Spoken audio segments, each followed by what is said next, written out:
Hello friends, I am Megha, founder and principal designer of Allure Interiors and welcome to my channel. इस channel पर हम बात करेंगे उन प्रोजेक्ट्स की जो Allure Interiors ने डिज़ाइन और इम्प्लीमेंट किए हैं ताकि आप सिर्फ फाइनल लुक ना देखें बल्कि ये भी समझें कि हर डिज़ाइन डिसीजन के पीछे क्या सोच है, चाहे वो कलर्स का सिलेक्शन हो, लेआउट प्लानिंग हो या एक छोटी सी डिटेल भी। सब कुछ किस तरह डिज़ाइन का पार्ट बनता है वो मैं आपके साथ यहाँ शेयर करूँगी। Through these videos, we hope to give you a deeper understanding of how we work and maybe even inspire your own home journey. So, if you enjoy the content, don't forget to subscribe to the channel और comments में हमें ज़रूर बताएं आपको ये video कैसा लगा। So, let's dive into today's project. आज का प्रोजेक्ट है मिस्टर राम कुमार और मैथिली का terrace design project. You know guys, this is actually my first ever project and it's really special to me. सच बताऊं तो जो फाइनल आउटपुट आया है टेरेस का मुझे पर्सनली इतना पसंद आया कि मैं खुद वहाँ रहना चाहती हूँ। ऑफ कोर्स वो पॉसिबल तो नहीं है, लेकिन हाँ ये ज़रूर पॉसिबल है कि मैं आप सबके साथ इस प्रोजेक्ट की सारी डिटेल शेयर करूँ। So let's dive into it. Firstly let's talk about floor plan and client requirements. Terrace का साइज था अप्रॉक्स 16 बाई 10 फीट, एक कम्प्लीटली ब्लैंक कैनवस। हमने साइट एनालाइज किया, क्लाइंट से मीटिंग की और उनसे उनकी प्रॉब्लम्स और एक्सपेक्टेशंस समझी। सो फर्स्ट मेजर इशू था प्राइवेसी। उनके टेरेस के ऊपर वाले फ्लैट का एक विंडो डायरेक्टली उनके टेरेस पे ओवरलुक कर रहा था, which was obviously a big privacy concern. As you can see in this photo, the window just above their terrace. Second issue था planter organization. Client are nature and plant lovers, लेकिन existing planters randomly place थे जो overall space को cluttered बना रहे थे। And third requirement थी proper seating and a small storage area for gardening tools so that space clutter free रहे and proper seating जिससे वो अपनी फैमिली के साथ क्वालिटी टाइम स्पेंड कर सके। सो ये बात तो हो गई रिक्वायरमेंट्स की। अब बारी I look and feel decide करने की, और ये हमारा गुड लक था कि क्लाइंट का विजन काफ़ी क्लियर था। उन्होंने क्लियरली बोला कि हमें अपने टेरेस पे बुद्धा का कुछ एलिमेंट चाहिए, बुद्धा स्टैचू और a बुद्धा वॉल आर्ट और समथिंग रिलेटेड टू बुद्धा।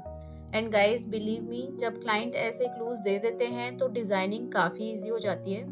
सो हमने बुद्धा को पूरे स्पेस का विजुअल सेंटर बनाया और उसके अराउंड ही सारी डिज़ाइन इंस्पिरेशन डेवलप की। ऐसा डिज़ाइन जो उनकी सारी प्रॉब्लम्स को सॉल्व करे और उनके डिज़ायर्ड वाइब को भी रिफ्लेक्ट करे।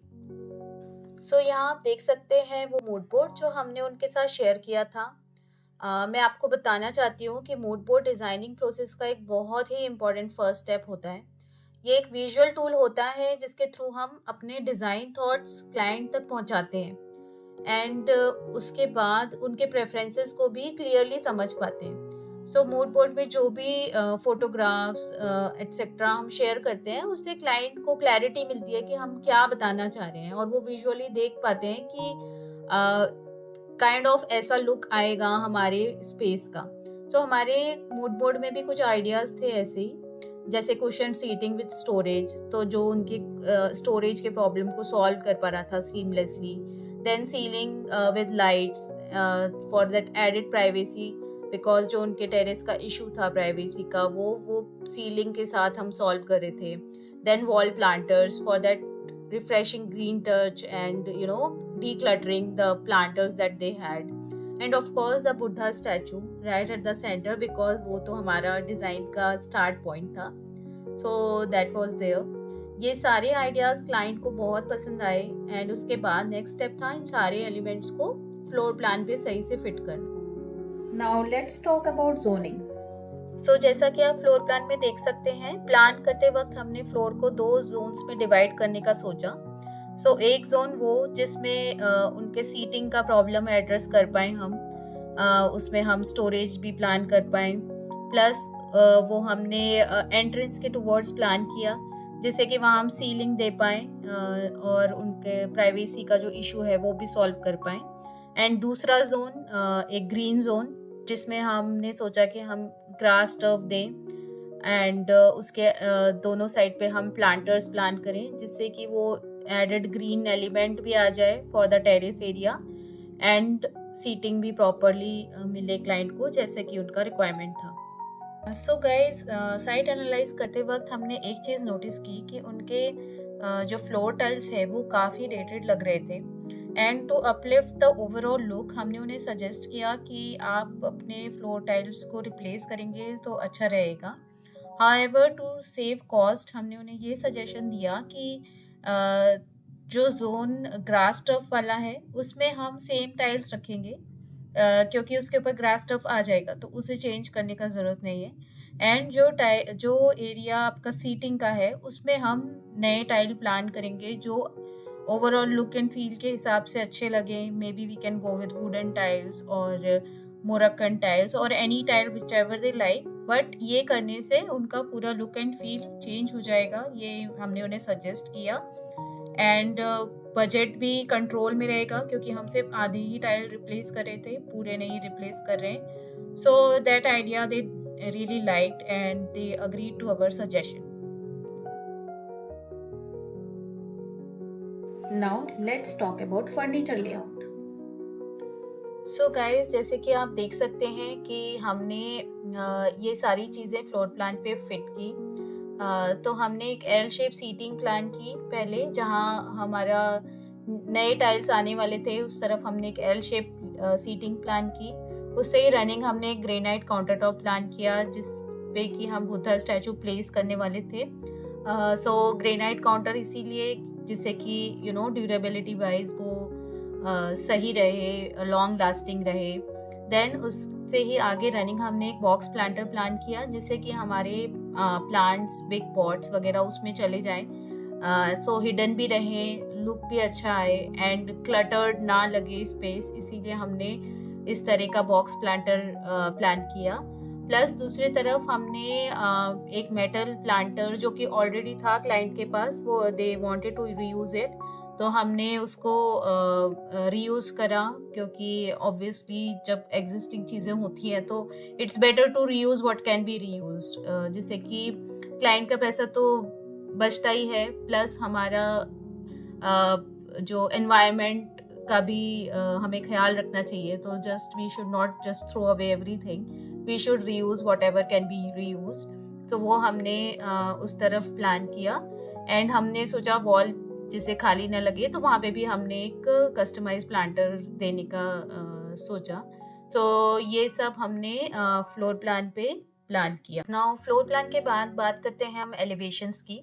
सो as you can see in the seating areas 2 beams आ रहे थे जिसको हमने इवन करने का सोचा। हमने सोचा इसको हम कुछ इस तरह से प्लान आउट करें कि ये थोड़ा सीमलेस दिखे और ओवरऑल डिज़ाइन के साथ थोड़ा मर्ज हो जाए। तो एक जो वॉल थी, छोटी वॉल, उस पे हमने उस बीम को सीमेंट शीट से कवर करने का सोचा जिससे कि हमें एक फुल वॉल मिल जाए एंड हम उस पे कुछ वॉल डेकोर वगैरह प्लान करें तो वो वॉल हमें पूरी तरह मिले। एंड द अदर वॉल पे जो बीम थी उसको हमने एक एलिगेंट सा कर्व दिया जिससे कि पूरे एरिया को एक कंटेम्प्रेरी वाइब आ गया इस कर्व की वजह से। तो इस तरह से हमने दोनों बीम को कंसील करने का सोचा। So for the this wall, the bigger wall, हमने एक लार्ज डेकोरेटिव पीस प्लान किया जो कि इस जोन को विजुअली एंकर करे एंड ओवरऑल लुक को एलिवेट करे। साथ ही दूसरी वॉल पर हमने कलर ब्लॉकिंग का एलिमेंट यूज किया। So we used it with the mix of wall frame and small hanging planters, so जिससे कि एक टोटल मिला के एक अच्छा वॉल डेकोर कंपोजिशन मिले। सो इस तरह से हमने दोनों जो वॉल्स थे उसको हमने बीम को भी अच्छे से यूज़ करके, इवन करके एंड जो कलर ब्लॉकिंग एंड अदर जो डिज़ाइन एलिमेंट्स होते हैं उनका यूज़ करके हमने इन वॉल को डेकोरेट किया। अब बात करते हैं अपोजिट वॉल की। जैसा कि मैंने पहले मेंशन किया, इसे हमने इंटेंशनली सिंपल और मिनिमल रखा by just adding 2 customized planters, जिससे कि ओवरऑल डिज़ाइन क्लटर्ड ना लगे और ऐसा भी ना लगे कि ये एकदम खाली है ये वॉल। इसीलिए हमने 2 कस्टमाइज्ड प्लांटर प्लान किए on the opposite wall. Now let's talk about material. So guys, हमने ये सारा कारपेंट्री में ही बनाने का सोचा। So for that L-shaped seating, we use the BWP grade ply, जिससे कि वो long lasting रहे, as this is an outdoor area. So obviously we wanted a ply that should last long and which is durable and all that. So हमने BWP grade की ply का ही use किया for making the L-shaped seating. Plus we wanted a natural look to be coming there. तो क्योंकि ये एक outdoor space है and Buddha and everything, जो हमने डिज़ाइन एस्पेक्ट से सोचा, हमें एक नेचुरल एलिमेंट चाहिए था, तो हमने प्लांटर बॉक्स को पाइन वुड से बनाया and also the wall planters and other we plant with the pine wood, क्योंकि उसको पॉलिश करके जो एक नेचुरल ग्रेन्स उसके दिखते हैं वो काफ़ी अच्छे लगते हैं. सो हमने वो एरिया में हमने पाइन वुड से planter bed and wall planters को प्लान किया. Next in line was the lighting plan, जिसे हमने स्ट्रेटेजिकली प्लेस किया to highlight key elements like planters, the Buddha statue and the entire seating zone. So we made sure every corner feels warm and intentional. You can see a glimpse of our lighting plan. So we had used mix of wall lights, profile lights and hanging lights to highlight each and every area what we have designed. So now let's talk about pergola design. So इस space का जो सबसे important aspect था privacy का, वो हमने solve किया. तो उसके लिए हमने एक परगोला डिज़ाइन किया जिससे कि प्राइवेसी का कंसर्न सॉल्व हो जाए. हमने परगोला को ऐसे डिज़ाइन किया कि स्पेस क्लॉस्ट्रोफोबिक ना लगे. सो इसके लिए हमने सीलिंग को 2 पार्ट्स में बनाया. सो एक पार्ट वो जो वॉल के साइड था उसमें हमने पीवीसी फॉल सीलिंग का यूज़ किया. पीवीसी फॉल सीलिंग इसलिए जिससे कि because this is outdoor space, so वो वेदर फ्रेंडली मटेरियल रहेगा, इसलिए हमने पीवीसी फॉल सीलिंग का यूज़ किया. एंड उसके बाद हमने एमआर जिप्सम का भी यूज़ किया, बट वो हमने थोड़े थोड़े गैप में पोजीशन किए जिससे ये स्ट्रक्चर एक ओपन क्लोज स्ट्रक्चर लगे एंड क्लॉस्ट्रोफोबिक ना लगे. So for both the PVC fall ceiling and MR gypsum we have use the wooden texture, जिससे कि ओवरऑल लुक में एक वार्म अर्दी फीलिंग आए और ये स्पेस नेचुरल और इनवाइटिंग लगे. Now let's talk about the material board and color palette. As you all know by now that this was an outdoor space, so we had to choose the material that was weather friendly. So we had gone for BWP grade ply. Also we had used PVC false ceiling. So these were some of the materials that you can use for your outdoor area.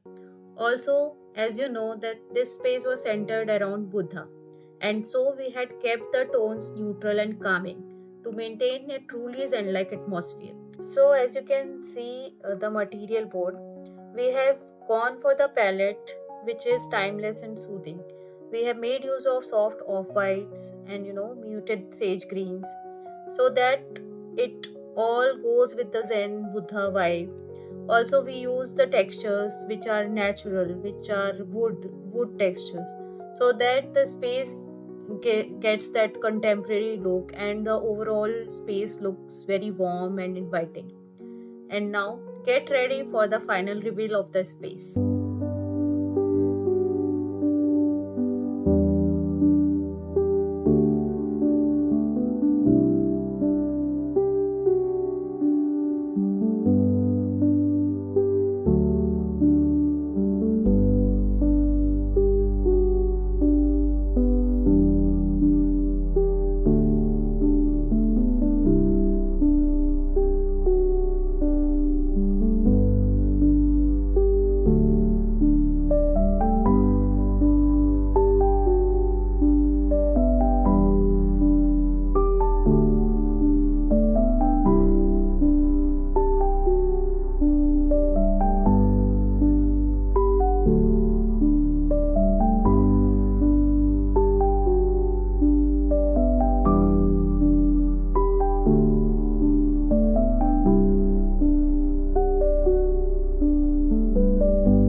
So guys this is it. आप हमें ज़रूर बताएं कि आपको overall look कैसा लगा। We will be eager to hear your views and once again don't forget to subscribe to our channel. We will be coming soon with our next project journey. Till then, take care and bye bye.